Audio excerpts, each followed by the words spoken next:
ये question JEE mains 2024 में आया और ये फिजिक्स क्लास 12th के चैप्टर से लिया गया है, जो प्रत्यावर्ती धारा का चैप्टर है, अल्टरनेटिंग करंट से लिया गया। तो सवाल इस प्रकार है, for a given series LCR circuit it is found that maximum current is drawn when value of variable capacitance is 2.5 nanofarad. If resistance of 200 ohm and 100 millihenry inductor is being used in the given circuit, the frequency of the AC source is dot dot dot into 10⁻³ hertz. Pi square की value 10 दी गई।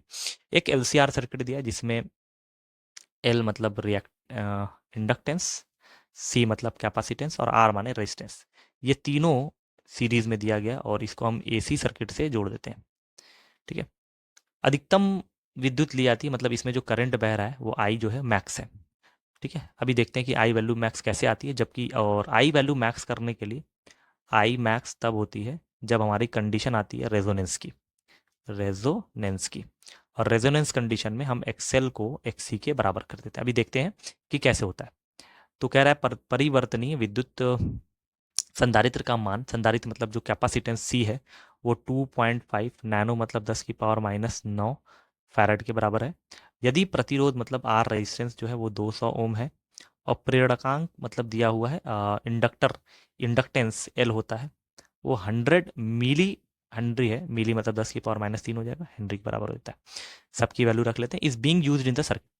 अब ये सारी चीजें circuit में use कर रहे हैं और धारा अधिकतम होती है। धारा का मान इस सर्किट से कैसे निकाला है? आई इज इक्वल टू होता है वी बाई जेड। ठीक है, जेड होता है हमारा इम्पिडेंस। जेड क्या होता है? इस पूरे सर्किट का इम्पिडेंस है। और इम्पिडेंस क्या शो करता है? इम्पिडेंस शो करता है कि इसमें कितना प्रतिरोध लग रहा है, टोटल जो करंट के अंदर रुकावट आ रही है वो कितनी आ रही है।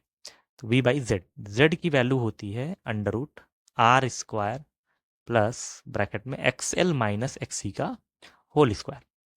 अब एक चीज समझते हैं यहाँ पे, अगर हम C को मतलब परिवर्तनीय वैद्युत संधारित्र, इस C की वैल्यू चेंजेबल है।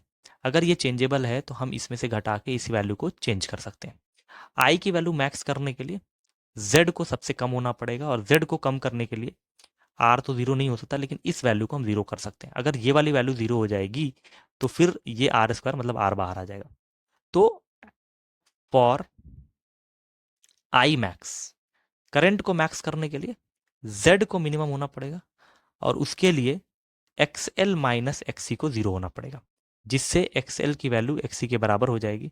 और इस कंडीशन को हम लोग कहते हैं रेजोनेंस कंडीशन। ठीक है, ये रेजोनेंस आ गया।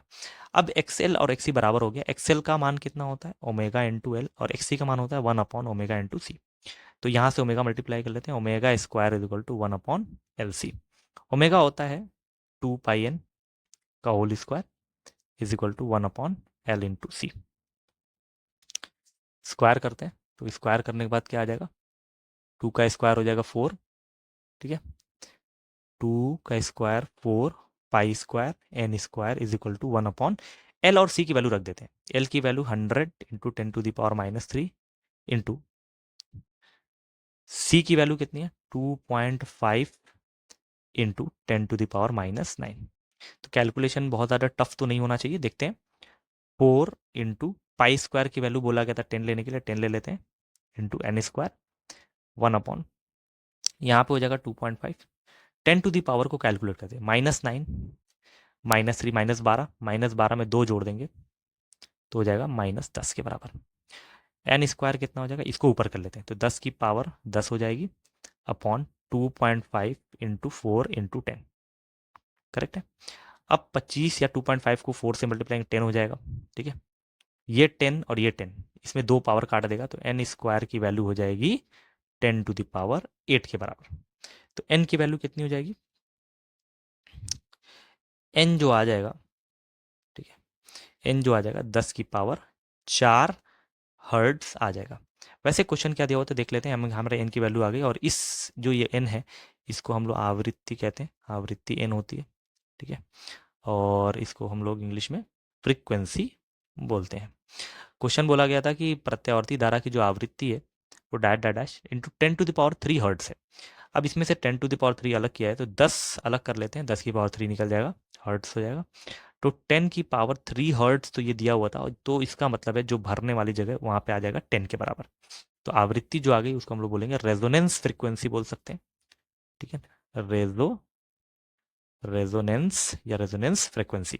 तो रेजोनेंस फ्रीक्वेंसी जो एन आएगी वो कितनी आ गई है, 10⁴ हर्ट्स या 10 × 10⁻³ हर्ट्स। तो हमारा जो फाइनल आंसर हो गया, जो लिखने में था, वो आ गया 10 के बराबर। तो हमारा यही क्या हो गया, फाइनल आंसर हो गया।